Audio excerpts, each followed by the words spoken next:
Hey everybody, I'm Tommy Scoville, and this is the Tommy Scoville Show. I hope you're having a fantastic weekend.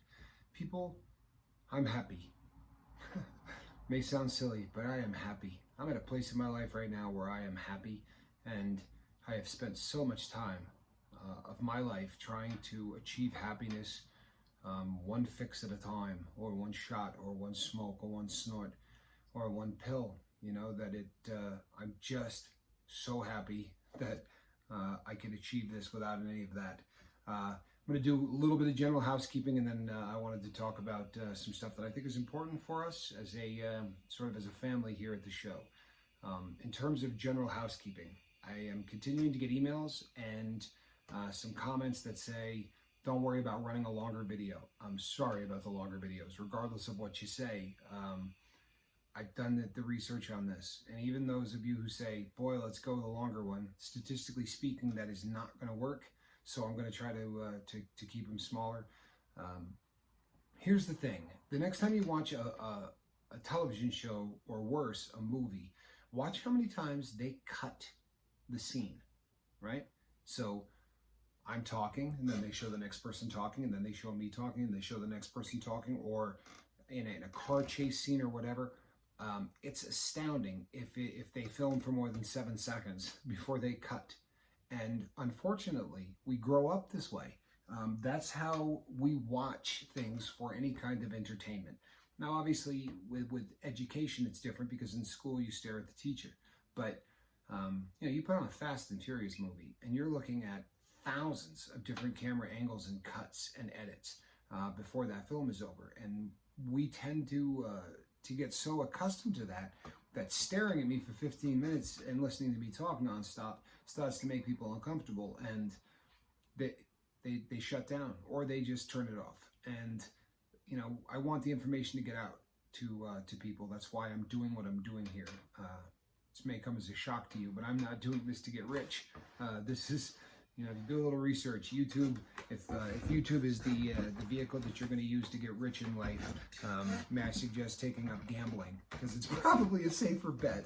I'm doing this because I really want to share what has worked for me, and I want to bring people together in a positive environment so that we focus on bettering ourselves. So I'm probably not going to run longer videos as a pro forma. It's probably going to happen because I tend to get long-winded, but it's not going to be the goal. So I appreciate those emails, but it's probably not going to happen.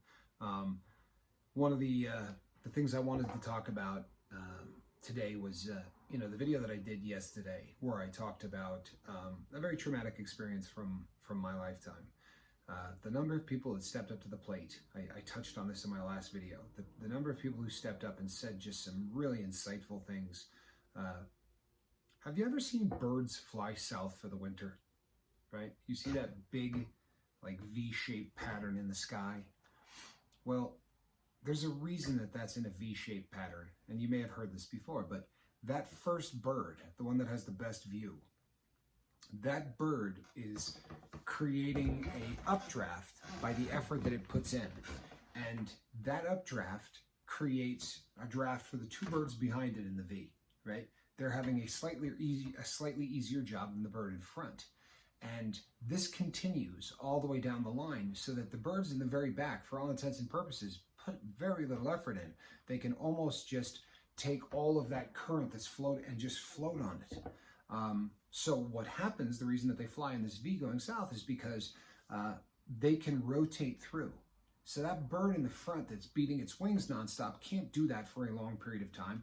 And what it will do is it will cycle to the back and then get a very long rest. And this just rotates through, right? And this enables these birds to fly considerably longer distances and get a lot farther than they possibly could have hoped for, with the same amount of effort. And I think that this show is very much like that. I talk nonstop, and I bring up different subject matter so that we always have some things to focus on in hopes of being a better us, right? Living a more perfect you. I'm going to get tired of flapping my wings or my jaw, as the case may be. And that happened yesterday. I wasn't tired of speaking, but I was run down from a night before, and so many people stepped up to the plate and became a lead bird yesterday, and I was able to take the energy, that the updraft that was created by the people on this boat, that's in this boat with us, and it was so uplifting, no pun intended, that it's keeping me going. And that's the dream of this channel, people, is that it's not just the Tommy Scoville show, right? It's how we find it. But everybody here is contributing, and everybody here is pulling for a common goal, right? Which is to live the best life possible, regardless of who you are, how old you are, what race you are, what religion you are. We all face, very common problems, and it's really phenomenal to see that happen. Sticking with the metaphor of these birds flying south, if a bird gets injured along the way, right? We'll use we'll assign a human characteristic to the birds and say, let's say they pull a muscle, and one bird can't continue anymore. It's going to obviously have to land. Two birds automatically know to peel off with it. So two birds will follow that bird down to the ground, and it will stay with that bird until it's healthy enough to fly again, so that they can form a much smaller V pattern, right? Or they'll stay with it until it dies. It's one or the other. And again, it's such a great metaphor for this show. There are going to be people in this audience who pressure's going to get to us. As people, we get to a point sometimes where it's almost too much. And if I'm in the front flapping my mouth and my wings, I may not always be one of the birds that can follow that person to the ground. I love the fact that we're supporting one another in the dream that I thought would happen years down the road. It's happening immediately. There are so many people who care so much. Obviously, the person that sent an email about Carter, right? The fictitious Carter, right? Or the fictitious name of Carter. That's not what I'm talking about. But I'm talking about if you see somebody and they're not the positive cat they were a couple of days earlier, or they just seem like they're dragging. I would love to see a few people, step up to the plate and follow that bird down to the ground, and wait until, stick with them, support one another until that person's ready to rejoin, right? Or that person is ready to bow out and say, this show's not for me. This lifestyle's not for me. I'm not ready yet. That's going to happen. We're not saving everybody, people. We're going to try, but we're not always going to be successful, and we can't let that kill us. We need to keep, that V needs to continually move forward, right? We have to continue going in that direction. But let's support one another. Let's be there for one another, like Mother Nature does. If somebody starts to fall, let's have a couple of birds go, and, if by some chance, in Mother Nature that happens, those birds will come back. And when other birds see a V, they can join it. And that drive that is, just bred into these animals, that this is the time of year. We're going south. We know where to go. As humans, we have a desire and we have a drive to help one another.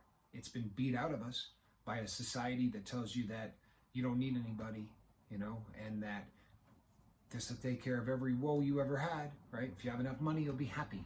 If you have enough drugs, you'll be happy. If you have enough human interaction and love, you're going to be happy.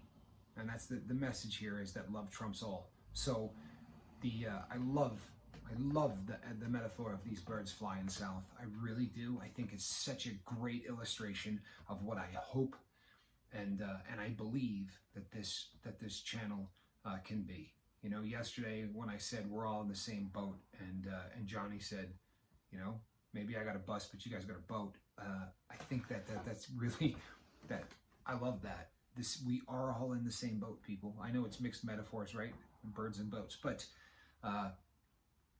let's support one another, right? Let's all keep the eye on the prize. Heading south for us is just living the best life possible, and we're all going to have to take turns as the lead bird. It's just going to happen. We're all going to have to flap sometimes harder than the next to support me and to support everybody else on this journey, right? That you've been so kind to agree to take with me. So, and I'm lucky that you're here. I really am. There's more of you, and I'm so lucky you're here. But I love that metaphor, and I think that it's just another one that that I'd like us to keep in mind, right? We're all heading in the same direction. We're all pulling for one another, and we're all going to have to take turns at some point being the uplifting spirit, the uplifting energy that I need, that everyone else needs. The other thing is, when you see these things in the sky and you're flying, have you ever noticed that one of those legs is always longer than the other one? Have you ever noticed that? They're never a perfect V. One side is always slightly longer than the other. And do you know why that is? Because there are more birds on that side. I'm sorry, people, I couldn't resist that. But the truth of the matter is, it's a great illustration, and I would really like us to focus on it. Before I leave today, I want to touch on something that has come up, and it's coming up often. We're trying to, in many cases, get rid of a best friend, right? The rituals that are associated with drug use, any addiction, but drug use is one we talk about a lot. Substitute your addiction in there, but we're losing a best friend. And in doing that, now, not all best friends are good friends. We realize that, right? You can have friends that are just, toxic, and drugs obviously are that friend. So when we get rid of it, sleep is an issue, a huge issue. As I was just saying about films that are, 7 seconds, 7 seconds, 7 seconds, 3 seconds, 2 seconds. Okay, that's not going to put you to sleep, people. If you think that you're going to stay up late and watch that kind of entertainment as a way to just make you tired, it doesn't. It forces the brain to do things that are not conducive to falling asleep. I'm going to recommend a few things. First of all, melatonin is awesome, right? It really is. However, I've talked to people just recently who said, you know what, it was great in the beginning, it doesn't work. Look, melatonin is not something that's going to work if you take it every day. I promise. It's just not going to work. So don't think of it as the magic bullet for the rest of your life. It will get you through, some times where it's tough to sleep if you use it infrequently. If in the first, 5 or 6 days after the drug leaves your system, if you're quitting an opiate, if you're quitting methamphetamine, that drug is going to stay in your system for about 3 days. You're not going to feel the buzz, obviously, but it's still in there. That 4th day is pivotal, because when the 4th day arrives, there's nothing in your system. This is the first time your brain's going to panic, right? Up until then, the brain's thinking, well, maybe something's going on. Maybe the supply's out, or, maybe he's out of money. I know it's coming. I know he's going to feed me. By day 4, the brain's going to be in panic mode, and it's going to start making things happen in order to try to ensure that you feed it. So that from day 4 to about day 8, sleep is really tough for most people. Now, look, if you're a real heroin addict, I'm not going to sit and lie to you. If you're getting ready to quit opiates, you're not going to sleep right for months. It's a fact. So there's things that you can do. Reading is great. People tell me all the time, well, you know what, I really can't focus on the words. People, you're not reading to put you to sleep. You're going to make your eyes tired, and that is really if you read the same line 25 times, it doesn't matter whether or not there's any retention whatsoever in what you're reading. That's not why people tell you to read in order to fall asleep. That's not it, truthfully. It's a way to make the eyes tired. If the eyes get tired and they droop, you can really start to juke the body into trying to get that sleep. But in that first 4 or 5 days, melatonin is good, and they sell it at General Nutrition Center. You can get it anywhere. Also, there's another over-the-counter product. People take Benadryl. It's got about 25 milligrams of a drug called diphenhydramine.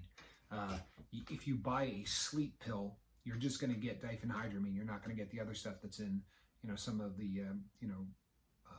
the other drugs that have diphenhydramine in it. If you just buy Sominex or one of the name brands, it's a sleep pill, you usually get 50 milligrams of diphenhydramine. Diphenhydramine will work to help you get to sleep. It's not a sleeping pill in the true sense of the word. But like melatonin, it's not going to work if you take it every day. So for that first 4 days, if you need to switch back and forth between melatonin and diphenhydramine, right? Monday melatonin, Tuesday diphenhydramine. Don't make this something you take for the rest of your life. It's not healthy. We really don't need to be taking anything for the rest of our life unless you are prescribed it by a doctor and it's something that you need. We should try to get off of everything, right? That's the best case scenario. But for that first 4 days, right? Also, change your eating habits. There are things that you can eat that are going to help you get to sleep, right? Who has not on Thanksgiving gone, I mean, as soon as you're done eating, the entire household falls asleep. Except poor Mama Scoville, who used to, then make sandwiches and do everything else with the turkey because she's the strongest woman on the planet. But, tryptophan, there are things in turkey that are going to knock you out. So by changing what you eat and changing when you eat it, if sleep is an issue for you, man, avoid high fructose corn syrup and avoid things that are going to cause crashes that, either spike or crash your blood sugar. Don't listen to Dr. Tommy, just Google this stuff. But by changing your eating habits, not only what you eat, but when you eat, you can assist yourself through that first 4 or 5 days that are, going to be a struggle. And on that note, people, when I bring up certain things like the breathing exercises and all of that, I am bringing things to your attention. I don't want to shove what I'm doing down your throat. But breathing, absolutely essential. I promise you, if you're having anxiety, you're having depression, breathing is essential. So I'm going to be highlighting some things that have worked for me. I don't want you to adopt them. I want you to research. It'll take this long. The computer's amazing. Just research a couple of different breathing techniques and find out which one works for you. But I promise you, you're not breathing right. That's just an example. Debbie Bartram said, in one of the comments said, pets do amazing things. Boy, the research in this. You want to calm down. You want to get out of depression and things like that. What an animal will do for you is astounding. And I remember a cat that knew every single thing that was going on. You may think I'm crazy, but I remember a time where I didn't want to be on this planet anymore. And it was during the bout with heroin and my first wife, and we were seriously talking about punching the ticket, and we were discussing the ways in which it could be done. And I brought a straight razor out into the living room, and we were talking. I mean, I know that this is just awful and depressing, but we were discussing the possibility of that as an option. And I remember the cat we had at the time, his name was Alice, and Alice walked into the middle of the room, looked at us, looked down at this blade, looked at us, looked down at this blade, and then just looked back and forth for about 2 minutes. Didn't go near any of us. It was the most bizarre thing you've ever seen, but it broke a spell. Like, it was the end of the talk. I got up, I put that away. It was, this cat knew. And cats know when you're sick. Dogs know when you're sick. They know when you're depressed. So there's a lot that can be done. And we're going to touch on all of these things in greater detail. As we go on, there's going to be shows that are dedicated to specifically depression and specifically anxiety. This last one was talking about breathing as it applies to that, but we will get into these in greater detail. The point I'm making is, a lot of times, people, you're going to have to do a little bit of research to find out exactly what works for you. Don't adopt what works for me just because it works for me. Doesn't mean it's going to work for you. But if I say to you, you need to do this, I'm telling you this because every bit of research on the planet talks about it. Breathing. When you are suffering an anxiety attack, the parasympathetic system of the body will fix anxiety attacks based on breathing. That's not Tommy Scoville, right? That's every single study ever done. This is a cold, hard fact. So find out what breathing technique works for you. For me, in through the nose, out through the nose is ideal. And either doing the box that I described or doing, holding for a period of time, inhaling for a period of time, exhaling for a period of time. So a 3-step process. Those are the things that work for me. Find out what works for you. We ran a little bit long, and I apologize for that. I told you that we would get to question and answer, and I'm going to do that tomorrow. There will be one entire program where I have called together a series of questions that just continually are being asked in the email, and I will answer those. So, but thank you so much for tuning in. People, the best is yet to come. It really is, providing you are pushing the rest of the world who does not put aside a period of time every day with the thought of making themselves happier, are astounded that they're not happy. They buy books, they do whatever. Taking time every day, just taking time every day to say, I'm going to focus on positive energy, and I'm going to focus on being better. I'm going to research different things that are going to make my life better. It is so simple that it's overlooked. It really is. But I've talked in the past about how treatment for addicts was pioneered by two people. One said, I'm not going to let you get drunk today. And the other said, I'll do the same for you. And they proved doctors wrong, that you can treat someone who is an addict. I'm here to tell you that because we are all in this same boat, if we lean on one another, if we take turns as the lead bird, right, and we support one another and we never let somebody go to the ground alone, then we are going to get to the finish line, people. I promise you. Not because I'm a genius, but because I am bringing a positive group of people together and creating a forum where we care about one another and we help one another live our best lives. That's all it is. It's all it is. It's simple, but it's beautiful. So if you like this, if you enjoy it, then please hit subscribe, right? It's a great report card and it helps the channel grow, which is good. Please tell your friends about it. Obviously, my friend Mark did that, and welcome to all of the people that Mark talked to. We're so happy you're here. Truthfully, could not be any happier that you're here. So this will be the last video of the day. I will be back up tomorrow. The first one will be before noon. I want to thank each and every one of you. I'm the luckiest guy alive. I really am. I am Tommy Scoville. This is the Tommy Scoville Show. Never doubt it. Not for a second. The best is yet to come. God bless you.